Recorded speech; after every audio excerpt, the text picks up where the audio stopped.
Welcome back to the Ancestral Findings podcast. Let's explore the life of Zachary Taylor, the 12th President of the United States. Discover his rise from military hero to president, his leadership during a critical time in American history, and the lasting impact of his brief but significant presidency. Join me as we uncover the intriguing story of Old Rough and Ready.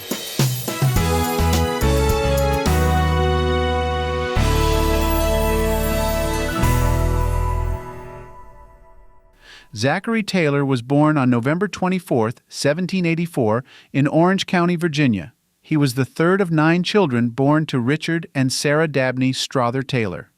The Taylor family moved to Kentucky when Zachary was a young boy, settling on a plantation near Louisville. This move to the western frontier exposed Taylor to a life of rugged independence and self-reliance. Taylor received a limited formal education due to the frontier conditions, but was taught basic literacy and arithmetic by his mother and private tutors. His upbringing in the frontier regions of Kentucky and later Louisiana instilled in him a deep sense of duty, resilience, and a no-nonsense approach to life. Taylor's military career began in 1808 when he received a commission as a first lieutenant in the U.S. Army. He quickly rose through the ranks, demonstrating his leadership and bravery in various conflicts. Taylor served in the War of 1812, the Black Hawk War, and the Second Seminole War. His success in these conflicts earned him a reputation as a tough and capable leader. Taylor's most significant military achievements came during the Mexican-American War. He was stationed in Texas in anticipation of a conflict with Mexico over the annexation of Texas. When war broke out in 1846, Taylor led American forces to several key victories, including the battles of Palo Alto, Resaca de la Palma, and Monterrey. His most famous victory came at the Battle of Buena Vista in 1847, where his smaller, outnumbered force repelled a much larger Mexican army under General Antonio Lopez de Santa Anna. Taylor's success in the war made him a national hero and earned him the nickname Old Rough and Ready. Taylor's military fame propelled him into the national spotlight and made him an attractive candidate for the presidency. Despite having no prior political experience, Taylor was courted by both the Whig and Democratic parties. He eventually accepted the Whig nomination in 1848, running on a platform that emphasized his military service and national unity while avoiding divisive political issues such as slavery. The 1848 election saw Taylor facing off against Democrat Lewis Cass and former President Martin Van Buren, who ran as a Free Soil candidate. Taylor's popularity as a war hero and his image as a man of the people helped him secure a narrow victory. Taylor's presidency occurred during a period of intense national debate over the expansion of slavery into newly acquired territories from the Mexican-American War. Although a slaveholder himself, Taylor adopted a moderate stance on the issue, favoring the admission of California and New Mexico as free states, which would limit the expansion of slavery. Taylor's position put him at odds with many Southern leaders who supported the extension of slavery into the new territories. Despite this, Taylor was determined to maintain national unity and avoid sectional conflict. He believed that the territories should decide the issue of slavery for themselves through popular sovereignty. One of the most significant issues during Taylor's presidency was the Compromise of 1850, a series of legislative measures aimed at resolving the sectional tensions over slavery. The compromise included provisions for the admission of California as a free state, the establishment of territorial governments in New Mexico and Utah without immediate decisions on slavery, the abolition of the slave trade in Washington, D.C., and the introduction of a stricter fugitive slave law. Taylor initially opposed the compromise, particularly the fugitive slave law, believing it would exacerbate sectional tensions. He instead favored immediate statehood for California and New Mexico without restrictions on slavery. However, Taylor's sudden death in July 1850 prevented him from implementing his policies, and his successor Millard Fillmore ultimately signed the compromise into law. Zachary Taylor's presidency was abruptly cut short when he fell ill after attending a 4th of July celebration in 1850. He died on July 9, 1850, just 16 months into his term, making his presidency one of the shortest in American history. The exact cause of his death has been the subject of speculation and conspiracy theories, but most historians believe he died of acute gastroenteritis. Despite his brief tenure, Taylor's presidency occurred at a pivotal moment in American history. His moderate stance on slavery and commitment to preserving the Union set the stage for the Compromise of 1850, which temporarily eased sectional tensions. Taylor's military service and reputation as a national hero also contributed to his enduring legacy. Zachary Taylor married Margaret McCall Smith in 1810, and the couple had 6 children. Margaret, known as Peggy, preferred a private life and largely avoided the social and political scene in Washington, D.C. Their daughter, Sarah Knox Taylor, married Jefferson Davis, who would later become the President of the Confederate States of America, though Sarah tragically died 3 months after their wedding. Taylor was known for his straightforward, no-nonsense demeanor and strong sense of duty.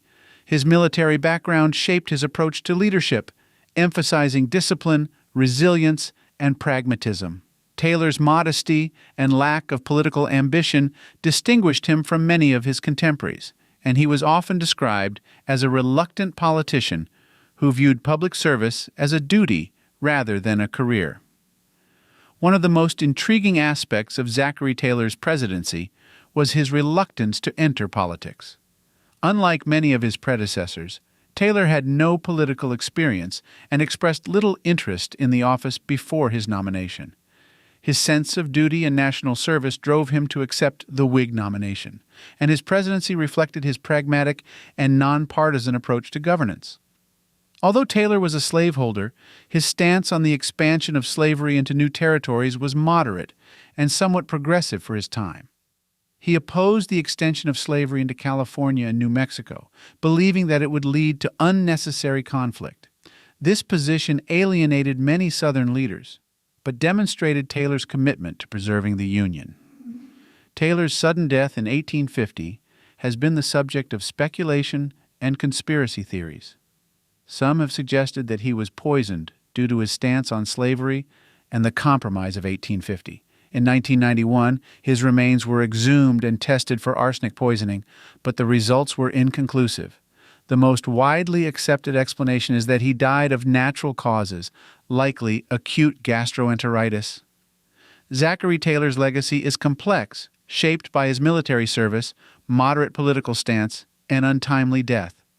Though brief, his presidency occurred during a critical period in American history, and his efforts to address the issue of slavery in the new territories helped set the stage for the Compromise of 1850. Taylor's military achievements and his reputation as a national hero have endured, and he is often remembered for his bravery and leadership on the battlefield. His pragmatic approach to governance and commitment to national unity continue to be recognized as significant contributions to American history. Despite his short time in office, Taylor's impact on the nation's trajectory was considerable. His stance on slavery and territorial expansion influenced the political landscape of the time and contributed to the ongoing debate over the future of slavery in America. Zachary Taylor's life and presidency offer a fascinating glimpse into a critical period of American history. From his early days on the Kentucky frontier to his rise as a national military hero and his brief tenure as president, Taylor's journey is a testament to the values of duty, resilience, and pragmatism. While his presidency was marked by significant challenges and was tragically cut short, Taylor's efforts to address the contentious issue of slavery and his commitment to national unity left a lasting impact. His legacy as a soldier and a statesman continues to be remembered and celebrated, reflecting the enduring complexities and challenges of American leadership during a pivotal era. Check out these books about Zachary Taylor's life, military career, and presidency. They offer valuable insights into this important figure in American history. Zachary Taylor, Soldier, Planter, Statesman of the Old Southwest, by K. Jack Bauer.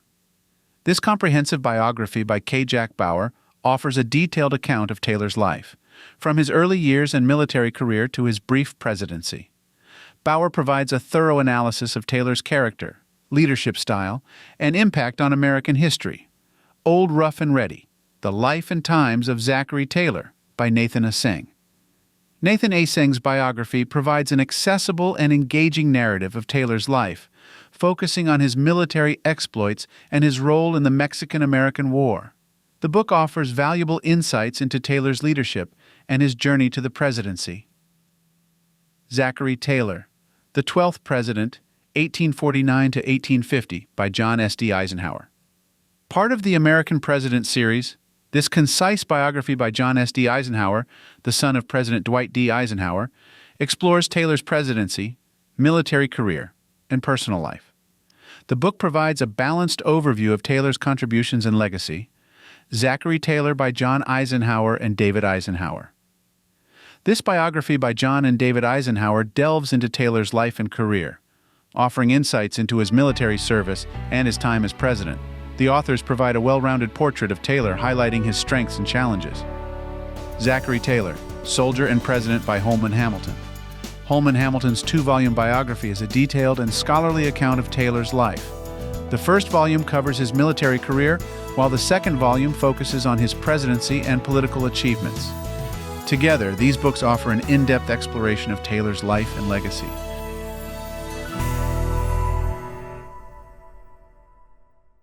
Thank you for tuning into the Ancestral Findings podcast. Be sure to visit ancestralfindings.com to grab your free genealogy ebook, ask for a complimentary genealogy lookup, and sign up for our weekly historical postcard giveaway. A special thanks to our Patreon supporters. Your contributions help to anchor our family tree firmly in the ground, allow our lineage to fly high, and keep our journey through history on the right path. Wishing you a fantastic day and happy searching.